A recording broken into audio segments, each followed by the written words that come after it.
Hello and welcome back to One-on-One Shadowboxing, Have Your Say. Today our guest at WTV Studios, Geoff Payne, Dr. Geoff Payne, who's crusading against fluoride in the drinking water. That's right. Geoff, how can a layperson at home, defend the fluoride from their tap water, or kill the fluoride, or get rid of the fluoride? Well, you must protect yourself and your family and perhaps even your friends if you're that generous. And there are people who do precisely that. So they attach a reverse osmosis water filter. Reverse osmosis. Yes, osmosis is the process by which plants suck up water from the ground. And so if we reverse that process with pressure, we can drive pure water through a membrane, and the contaminating ions like fluoride are left behind. And so you can make very high pure water. It's similar to the process that they use in desalination plants. But there are now above bench and below bench units available for a few $100s, which will reliably remove this toxin from your water. Another technique is to distill water, and that's an option now. There's an excess of solar energy available in many Australian homes now, for example. While a couple is at work, they could use their free electricity to distill water and come home to what they need to drink, just a couple of litres each per day maximum. And the other technique is a very interesting one, is condensing clean water from the air using a refrigerated coal finger condenser. And that's working only when you turn it on or turn it off? Yes, it does not have to work all, no, all that's the time? right. You would just simply switch that on and collect enough water for your drinking purposes. And your cooking, of course, it's very important to clean your cooking water, because if you're making boiled rice or cooking your potatoes or anything else that's going to absorb water, the fluoride is going in and you're eating it. Exactly. If you're making bread, you need to make sure your bread is not contaminated. So you'll need, perhaps up to 3 litres per person per day, which is not a huge amount to make. And as I say, if you're lucky enough to be able to use free energy, then that's what you should do. And then we're still gonna get the fluoride from the veggies, which are watered with fluoride water, and probably even we can have fluoride from the wine. Well, I do What's recommend... happening in WA with the wine? Well, you told me some story. Yes, wine is in danger, and I don't know if any Western Australian vineyards have been conned into using the product, but Alcoa for some years was trying to dispose of its contaminated cryolite melt bath from the process when they do electrolytic reduction of aluminium.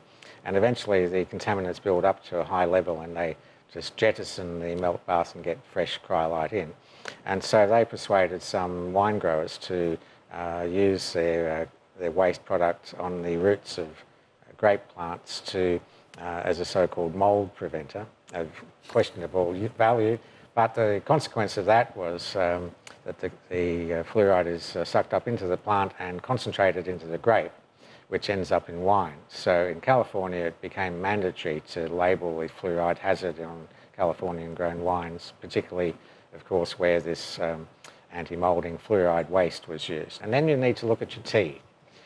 What's happening with the tea? Tea is a major source of fluoride. And how did the fluoride get into the tea? Because tea... Apart from the water which we're pouring onto the tea leaves. Well, tea grown in India or China, numerous places around the world on rocks that have natural fluoride content. Yes. Like the grape plant, the tea plant concentrates the fluoride in the tip leaves. And so you can have up to 8,000 parts per million fluoride dry weight in some teas, a really major hazard. Which is huge. Yes, and that has ramifications in causing all sorts of kidney disease and others diseases in adults. Of course, generally children are not exposed to it, but it was common practice in Ireland, I found out recently, to give babies tea in their bottles from weaning age on. And so the fluoride impact in Ireland is devastating from that practice. So definitely don't give children tea, and you should try to reduce your tea and then gradually wean yourself off it and go on to teas or herbal teas, but check that they don't have fluoride damaging levels. Apart from fluoride, just before we leave fluoride quickly, could you summarize, Geoff, what's the impact of fluoride for the human body? Fluoride from the very outset was known to cause massive increases in heart attacks, stroke and cancer. So it was introduced in about the 1940s in the United States to dispose of the aluminium industry waste, and also I might not have mentioned that the nuclear weapons industry produces waste as well. So there are three main sources of fluoride to get rid of.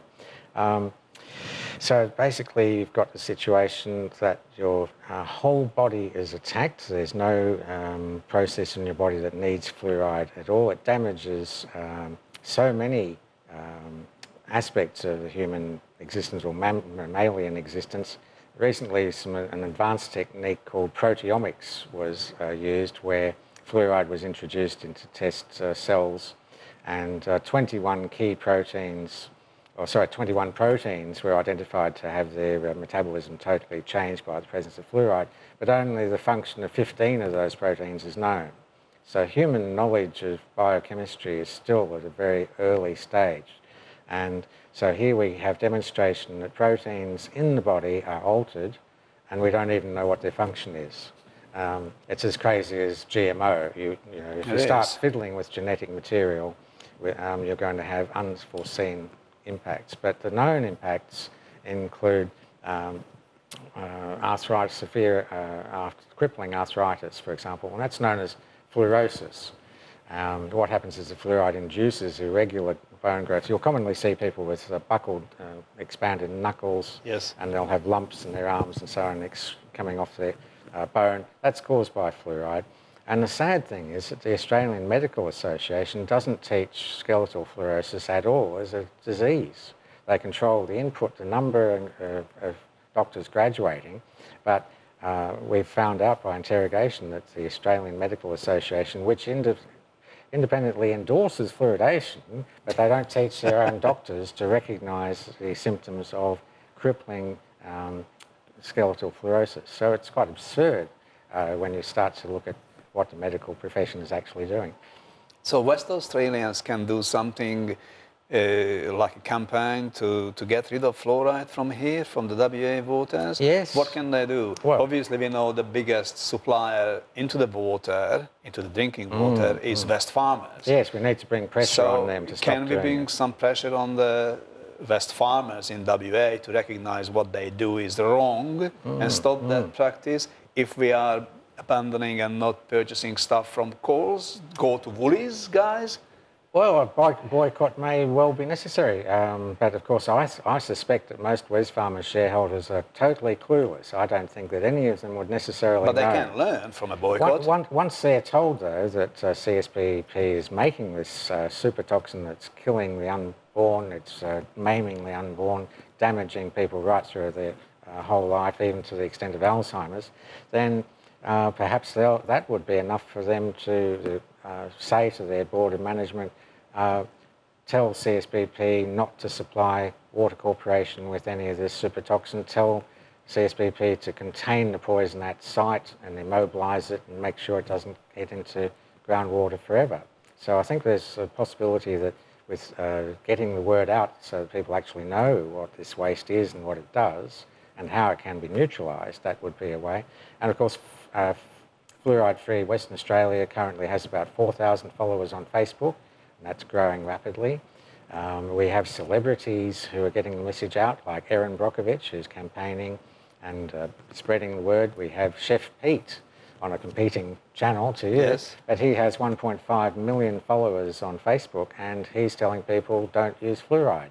And so the message is getting through at a mass level, and that's very encouraging. But we need then the motivated people to communicate with their politicians directly, to write letters to the editor, even if they're not published. The editors will eventually see that there's a mass movement happening. It's all happening. Geoff, so finishing off, I heard a story from you, I think, in about tourists coming to WA and realizing they got fluoride in the water to drink. Yes, this came Tell me about that. Yeah, in fact, I hadn't actually thought of the huge economic impact, the human impact. So when I was at Cervantes to give a lecture, some backpackers came in from the Netherlands and Switzerland and Germany, and they wanted to know what this little slideshow was all about. and they sat down and they were agog because they didn't realise that there was fluoride in Western Australian water, and their parents had never even told them about fluoride because it was eliminated so many decades ago that this generation of backpackers had never actually heard about fluoride for human ingestion. And so they, some of them came up to me after my lecture and said, well, this is dreadful. We didn't know before we came to Western Australia that we may be poisoned in various locations that we're visiting. And Deliberately poisoned by our politicians? Yes, deliberately poisoned. And one of them even ventured the idea of perhaps changing the itinerary for the rest of the trip to avoid, and so seeking information on which towns were not fluoridated in order to tune their travel before they go home. So, of course, those people are going back to Europe now, telling through social media their friends that they were or were nearly poisoned, depending where they stayed in West Australia. That will have an economic impact. On tourism. And our new tourism minister is our premier, Colin Barnett. Hi, Colin. You should advertise. We got free fluoride for you if you're coming from Europe, and you can have an experience for a lifetime which you couldn't have in Europe because the Union is denying you the freedom of have fluoride in your drinking water. Having the right to poison yourself. Thank you. Having the right to poison yourself, yes, without knowing it or knowing it. Thank you, Geoff. Thank you very much. Good luck for your campaign, and we wish you can get the world safe from fluoride. Thank you, and if people want more information, I have a website at ResearchGate, which is a facility used by 8 million scientists, and all of my publications on fluoride are freely available to download, where there's a lot of scientific detail with key references to the literature. Thank you again. And next week, same channel, same time, shadowboxing, have your say.